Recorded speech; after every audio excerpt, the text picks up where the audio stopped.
The Red Sox are in a big series win over the Yankees this weekend, further solidifying that they deserve to be in the playoff picture.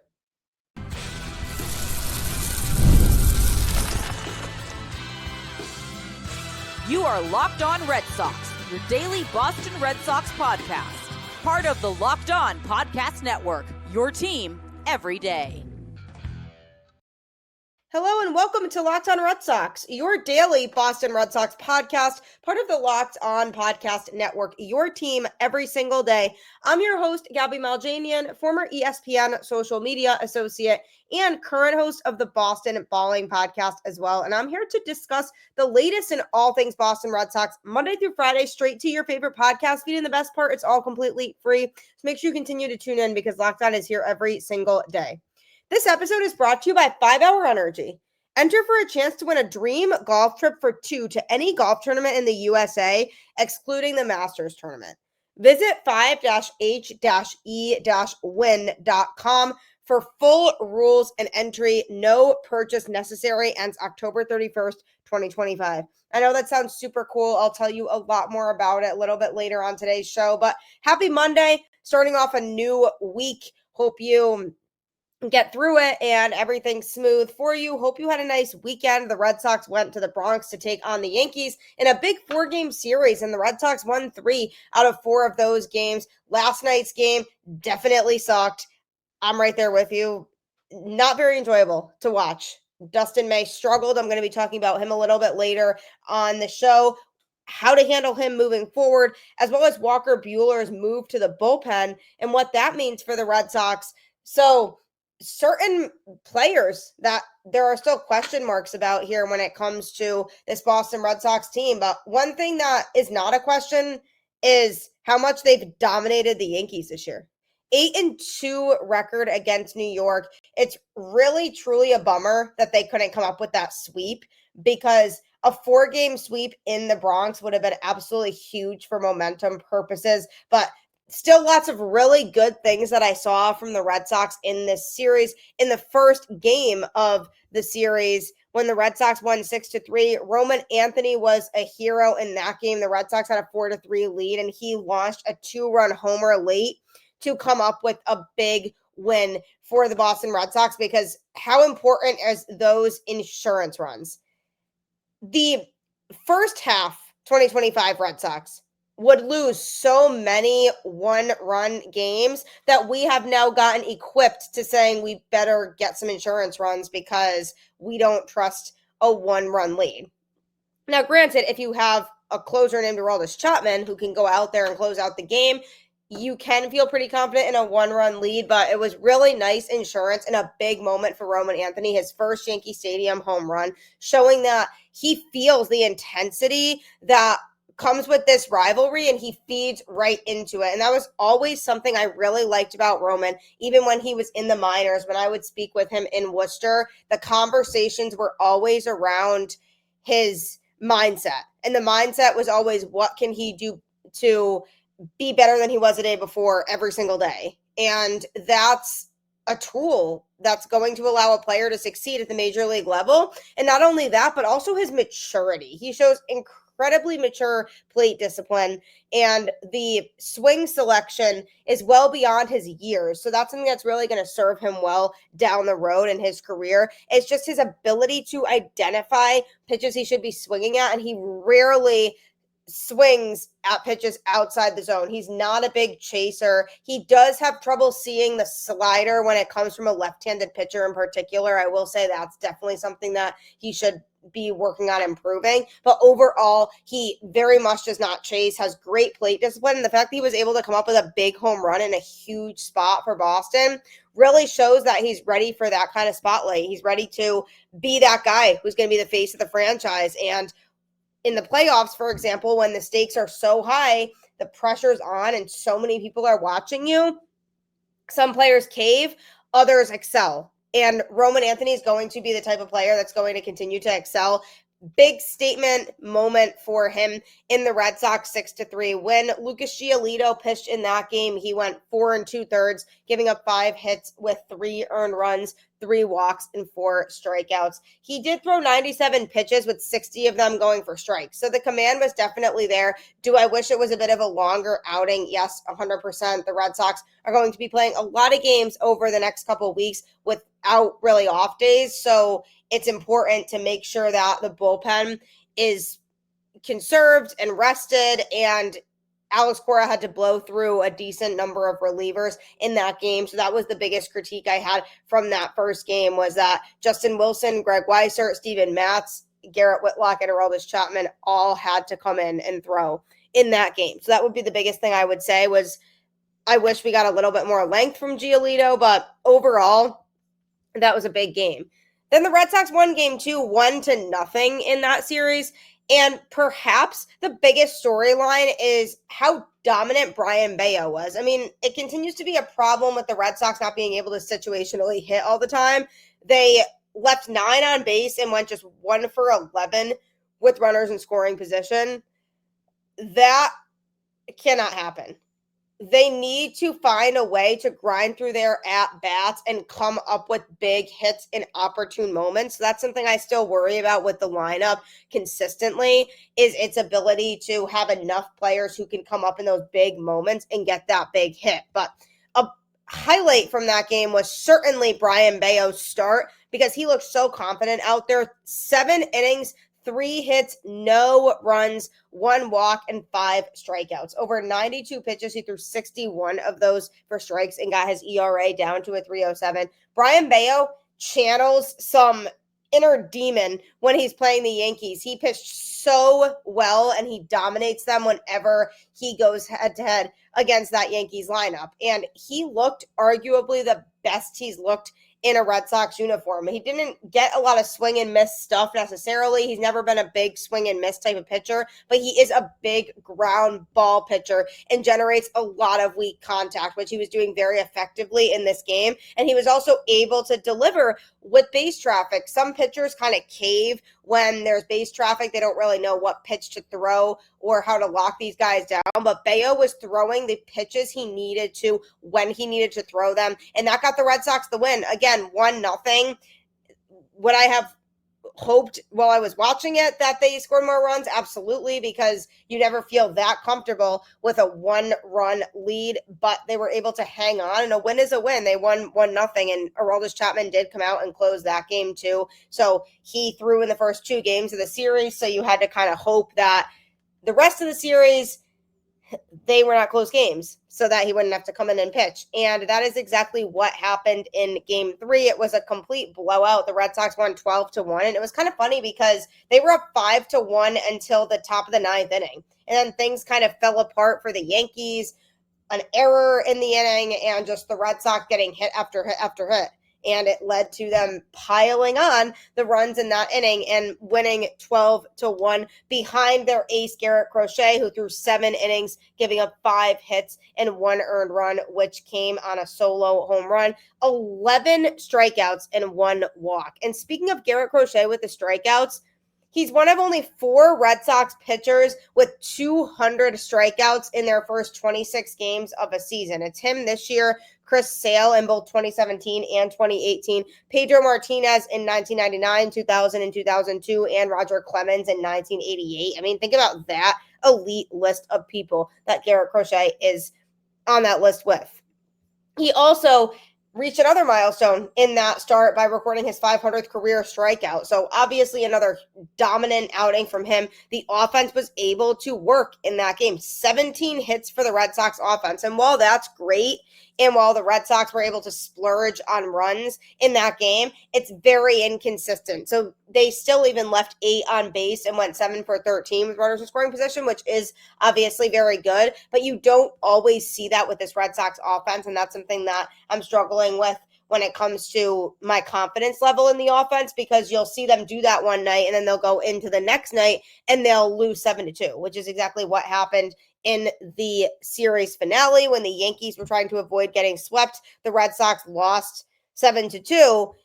And in that game, they couldn't get a lot of things going offensively, really, just 5 hits total as a team. In that game, they went just 1 for 6 with runners in scoring position. So this is exactly what I mean about the inconsistency, is they don't situationally hit as regularly as they need to be, which I will say is still a big takeaway from this series on the more negative side, is that generally when you look at the lineup and the guys who produce in this Red Sox lineup, they don't have a lot of guys who necessarily you feel like you definitely 100% want up at the plate in a situation where it's high leverage and there's base traffic and you need to drive the guy in. You can't pinpoint a lot of guys on this team that you could easily 100% feel confident in being up there and getting the job done. So that's definitely one thing that I noticed. But overall in this series, it showed that the Red Sox continue to own the Yankees, for one, and that they are resilient. I mean, they've won 8 straight games against the Yankees, but I was a little bit concerned going into this series because they had just lost 3 games in a row. They lost the last game of their series against the Marlins, and then they lost both games in their 2-game set against the Orioles. And the second game of that series was absolutely demoralizing because the Red Sox came back. They were down 3-1. Nathaniel Lau, who, by the way, has been a huge MVP for this Red Sox team so far since he came to the team, he blasted a 2-run homer in the bottom of the 9th inning to tie the game at 3, and then the Red Sox ended up losing 4-3 in extras. It was just this big thing, but it felt like a game the Red Sox needed to win because of all the momentum that they got late in that game, but they didn't. And I specifically said, this team cannot fold. They cannot allow a bad loss like that to impact their play the rest of the season. They have to put it behind them and go and win games in New York. And that's exactly what the Red Sox did. And the Red Sox teams that we've seen over the last few seasons, this is the type of situation in which they would completely fall apart after a loss like that. That's completely demoralizing. So I said it's up to the manager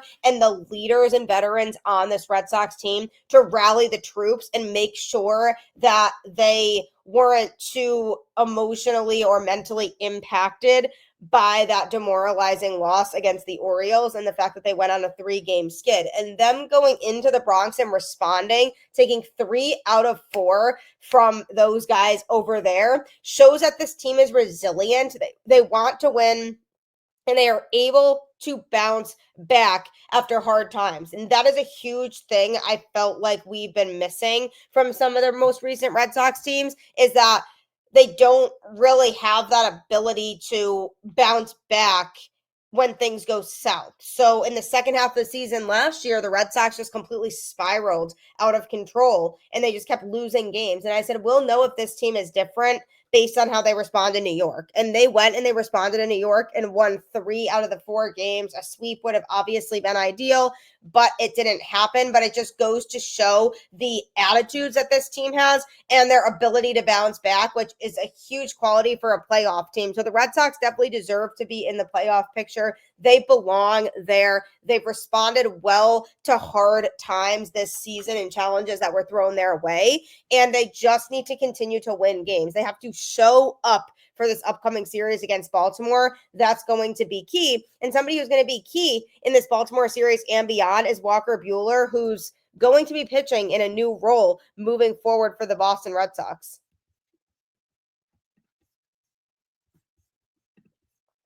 It's time to fuel up and turn it up with 5-Hour Energy Transfusion. This grape, ginger, and lime flavored shot brings the iconic taste of a golf course favorite to a non-alcoholic boost.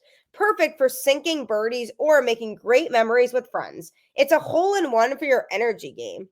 If you're out on the golf course and it's really hot out and you're having trouble staying awake and alert, this is exactly where the 5-Hour Energy Transfusion can save your life. Golf is all about good times with good people and good flavors. The grape ginger lime flavor of 5-Hour Energy Transfusion gives you the best parts of your clubhouse go-to without leaving the course or chasing down the beverage cart. Now you can amp up the fun even more. Just buy, snap, and enter for a chance to win a dream golf trip for 2 to any golf tournament in the USA. Tee up that trip. Visit 5-e-win.com for full rules and entry. No purchase necessary. Excludes the Masters tournament. Ends October 31st, 2025. So if you are a big golfer, this opportunity is absolutely for you. So make sure that you just go to 5hourenergy.com and don't forget to use the code LOCKEDONGOLF to receive 20% off your order. You will be a very happy camper if you love golfing.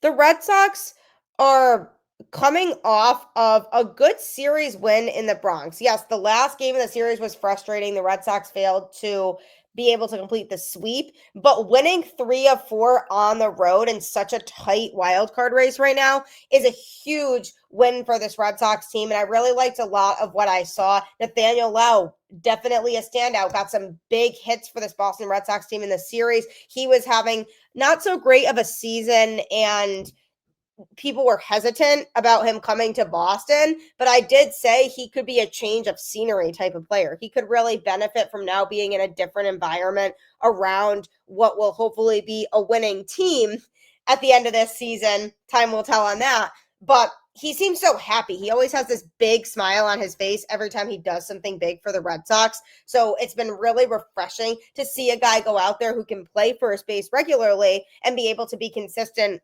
offensively as well. So that was really nice to see in the series. But some news that the Red Sox did send out was that they have decided to move Walker Buehler to the bullpen.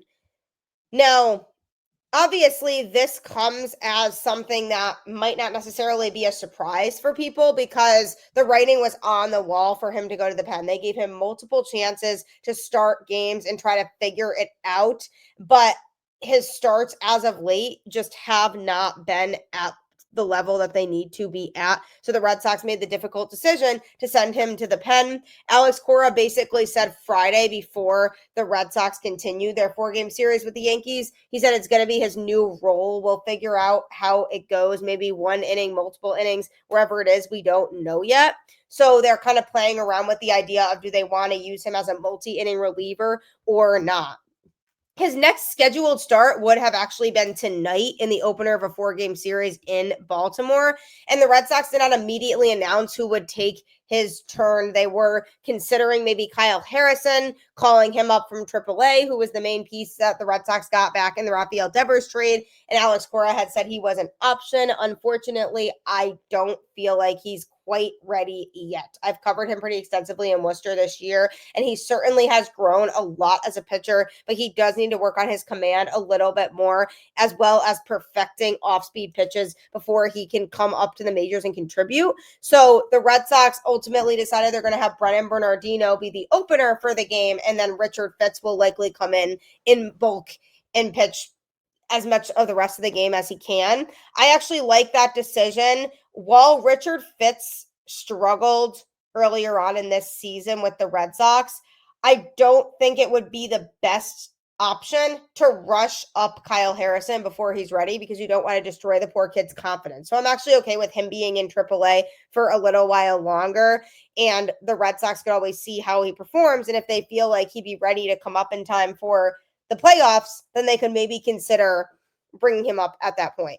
But Walker Buehler talked a little bit about how he was going to be going to the bullpen.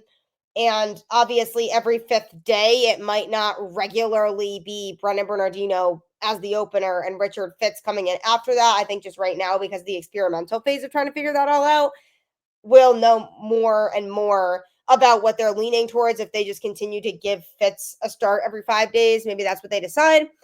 But either way, that 5th day is what would have been Walker Buehler's start, but now they are moving him to the pen. He said it's obviously disappointing. It's the first time in my career that I've been in a situation like that. But at the end of the day, the organization, and to a lesser extent myself, kind of think it's probably the right thing for our group. And it gives me an opportunity to kind of reset in some ways. I mean, he's a veteran. He knows he hasn't been doing his job effectively to be able to help this Red Sox team out. So he knows that ultimately, at the end of the day, by doing this, the Red Sox are trying to look out for what's best for the team. And what's best for the team right now is for him to not start and pitch in relief. In his first season with the Red Sox after 7 with the Dodgers, he's 7-7 right now with a 5.40 ERA and 22 starts, and has allowed a career worst 21 homers in games that he has started. He was 4-1 with a 4.28 ERA in his first 6 starts, but is 3-6 with a 6.37 ERA over his past 16 outings. He also did miss 2 weeks in May because of bursitis in his pitching shoulder. So that could have also been part of why he wasn't pitching as effectively, because he was in pain. Alex Cora said he's been very frustrated with the way he has pitched. I still believe in him. He's a big part of what we're trying to accomplish. There's no doubt about that. He definitely is disappointed in how he's been pitching. No veteran's going to go out there and be happy with putting together performances like he has. He has a huge sense of just dog in him too, and he wants to be the best he can possibly be. So now he's going to make the most out of pitching in the Red Sox bullpen. And he ultimately ended up starting last Wednesday's 11-inning loss to the Orioles and allowed 2 runs in 4 innings while throwing 75 pitches. He really didn't look that great. That was the 9th time this season that he did not complete 5 innings. And then after the game, when he talked about how Alex Cora pulled him in the Orioles game, he didn't really fault Cora for that. He said, at some point, the leash I'm given has been earned. I think they did the right thing in coming to get me before the Gunnar Henderson at bat. Our bullpen has been great. For me personally, I think everything went according to plan until the 5th. You go double 4-pitch walk. The way I've been throwing it, it all kind of makes sense. He also issued 54 walks in 110 innings this season for a career high 4.4 walks per 9 innings. That's been an issue. The command's been an issue, and it's certainly something that other teams have taken advantage of. The Red Sox signed him to a 1-year, $21.05 million contract in December, and the deal does contain an additional $2.5 million in performance bonuses. The Red Sox also gave him a $3.05 million signing bonus and includes a $25 million mutual option for 2026 with a $3 million buyout. So obviously it's not a cheap deal. They kind of paid a little bit of a steep price financially to try him out here. And they said, worst case scenario, we choose not to exercise the option at the end of the season. He goes his separate way and tries to make money in free agency, or the Red Sox and him all decide, hey, we want to try to make this relationship work. And he's like, I'll stay to try to redeem myself in 2026. So there are options there, but it will be interesting to see Buehler in relief moving forward. He did make an appearance in relief in the Red Sox 7-2 loss against the Yankees. He came in and threw 2 1/3 innings, giving up 2 hits and 2 earned runs, which came via a homer and a walk and 2 strikeouts. He threw 35 pitches with 18 going for strikes, bringing him to a 5.45 ERA. Now, it's not necessarily always just about the fact that he was throwing a decent amount of strikes, because yes, 18 of 35 strikes, that's decent. It's more the execution of what he was doing and the fact that opposing hitters were really able to pick up on Walker Buehler and what he was going to throw. So obviously his skill set right now is likely going to play better out of the pen because he struggled to provide length in the Red Sox rotation. And that's something that they're looking for, is length. But the fact that he was able to start and pitch into the 4th or 5th inning, that would show that hopefully he could be a really good multi-inning reliever for Boston. So obviously, again, not his favorite news that he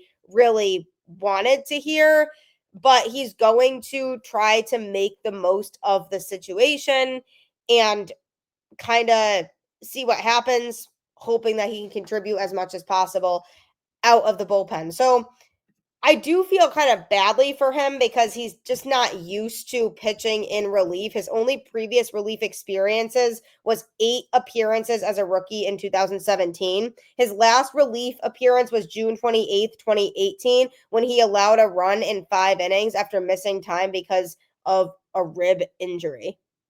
He was 1-6 with a 5.38 ERA and pitched 75 1/3 innings in the 2024 regular season for the Dodgers after missing all of 2023 recovering from Tommy John surgery. He did help the Dodgers win their second championship since 1988 by going 1-for-1 with a 3.60 ERA, and he pitched a perfect 9th inning for the same in Game 5 of the World Series against the Yankees. So he was able to record the save in that legendary Game 5 in which the Yankees had a lead that they blew. He will be remembered as the guy who closed out that game, which definitely makes people associate him with a reliever in high leverage spots and him being able to handle that kind of pressure. So going 1-1 with a 3.60 ERA in the postseason is pretty good. I mean, obviously you hope he doesn't take a loss, but that's not necessarily on him. It could have also been on his offense for not hitting. So definitely a little bit of a tough context there to draw a conclusion on.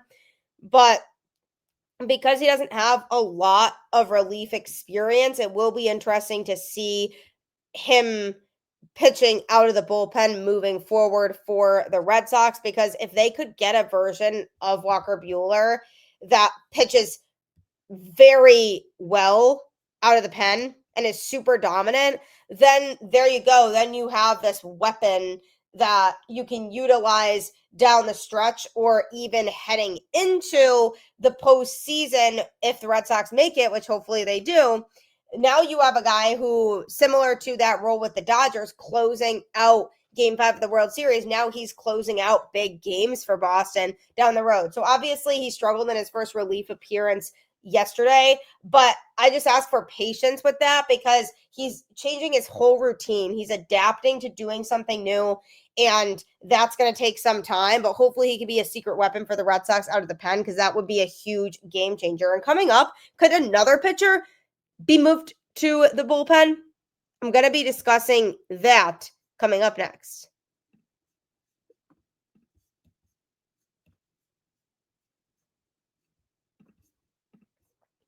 August 26th is officially FanDuel Futures Day, a brand new holiday for football fans who live for bold predictions and preseason hunches. For just 24 hours, FanDuel is giving you deals on NFL season predictions. So whether you're calling your MVP, eyeing a long shot division winner, or ready to crown your Super Bowl champ before week 1 even kicks off, this is your moment. Just visit the FanDuel app today and start planning your futures bets now, because Futures Day is one day and one day only.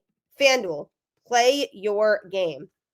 It's coming up tomorrow, so make sure that you get on that awesome deal now if you want to be able to take advantage. Over the weekend, we all watched the Red Sox go and dominate the Yankees in the Bronx. And that was great to see, because obviously as Red Sox fans, there's not much more glorious in life than seeing the Red Sox beat the Yankees, especially on their home turf in the Bronx. And one of the games, game 3 of the series, things got super out of hand, and the Red Sox ended up winning 12-1, which was very relieving to see.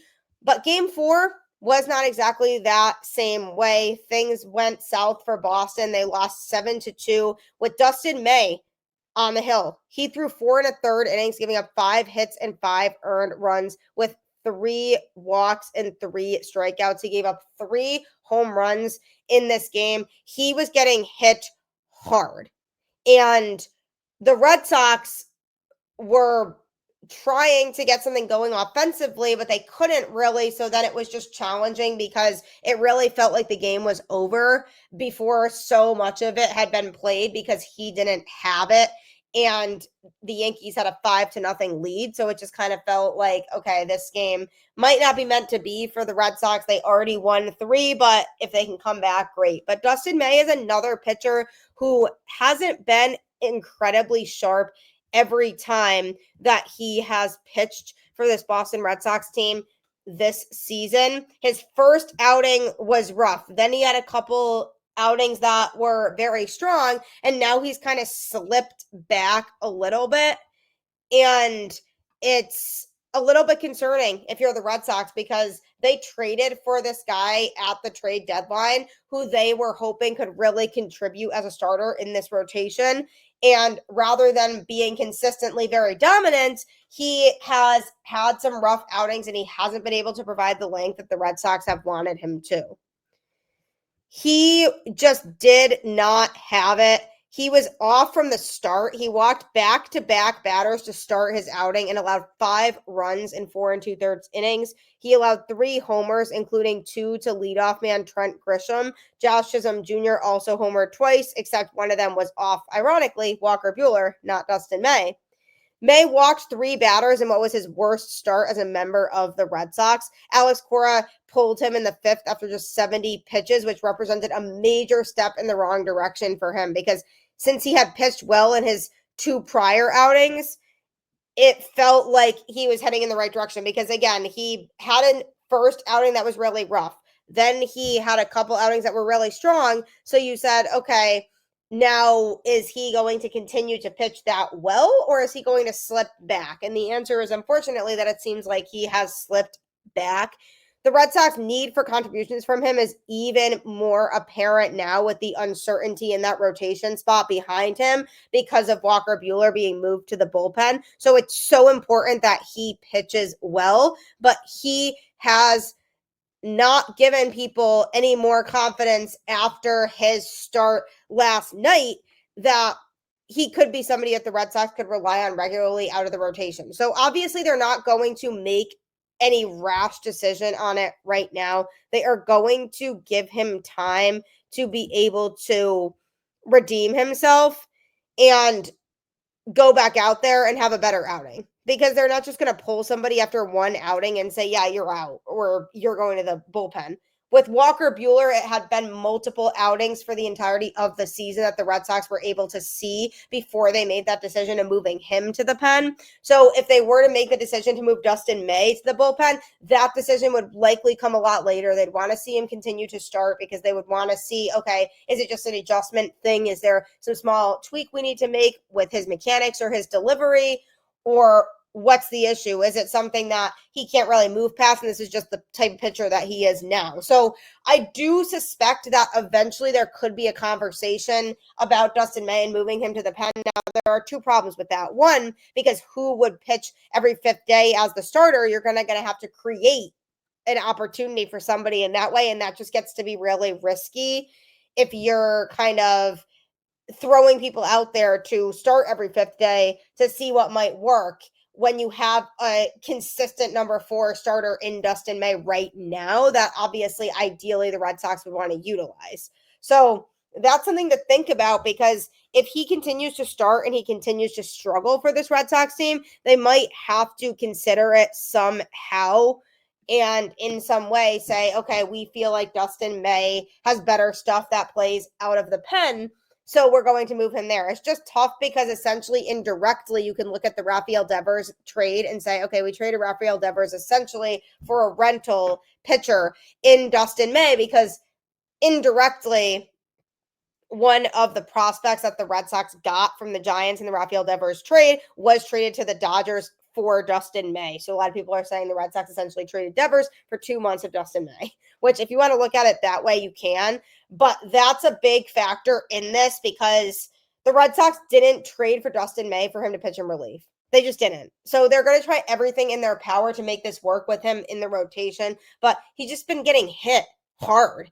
And that's something that he needs to figure out. And if he doesn't, then it's definitely worth reevaluating on the Red Sox part and saying, okay, maybe we move him to the bullpen too. So definitely keep an eye on that and see what kind of things they decide to do, if they just roll with him in the rotation or if he struggles and they want to do something about it and they move him to the bullpen. But it's definitely something to consider because he does have a really strong arsenal of pitches. And if he's having trouble with the length aspect of it, him pitching in the pen would be perfect because then he can pitch 1 to 2 innings and he wouldn't have to worry about trying to last, 6, maybe 7 innings. So that's something that could be a good scenario for him, although I'm not ready to pull the plug on him just yet, just because I want to see one more time if he's able to be a guy who can be reliable every 5th day on that mound. So we'll have to see what happens there, but I do have an important request for you. Locked On actually wants to hear from you. We've put together a survey to learn more about our listeners and make your favorite podcast even better. This is actually your chance to tell us what you like, what you don't, and answer questions about our advertising. Go to lockedonpodcast.com/survey to get started. Everyone who completes a survey will be entered for a chance to win one of 10 $100 Amazon gift cards. Again, that's lockedonpodcast.com/survey. You can also find the link in the show notes. Thank you for helping us out. It will be awesome to get your feedback because this is what we're all about, is you, the listeners. We want to know what you enjoy listening to. Thank you for tuning into Locked On Red Sox, though, and making it your first listen today. Next, be sure to check out Locked On MLB Game Night on the Locked On MLB YouTube channel or wherever you listen to podcasts. It's basically our Locked On experts here talking about every game, every single night, all the way up until a World Series champion is crowned. You can get local analysis on a national scale to keep you in the loop on all things going on around baseball. So make sure you subscribe to that next and check that show out. Like I always say, though, keep the faith, go Red Sox, and I will catch you on the flip side.